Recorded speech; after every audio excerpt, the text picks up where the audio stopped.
Hello everybody and welcome! In this video I will show you all charging methods for your headphones JBL Tune 125 TVS.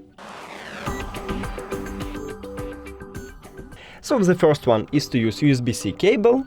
Just connect it to the USB-C port at the bottom of your charging case. We can see a LED light, so it means that it's charging. The second one is to use your phone. So all you want to have is USB-C to USB-C cable right here. But if your phone doesn't support USB-C, maybe you should have Lightning to USB-C or even micro USB to USB-C.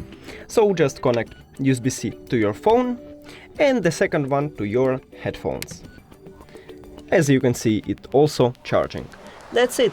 Thank you for watching this video. If you found it helpful, please consider subscribing to the channel and leave the like on the video. It's really important to us. See you later!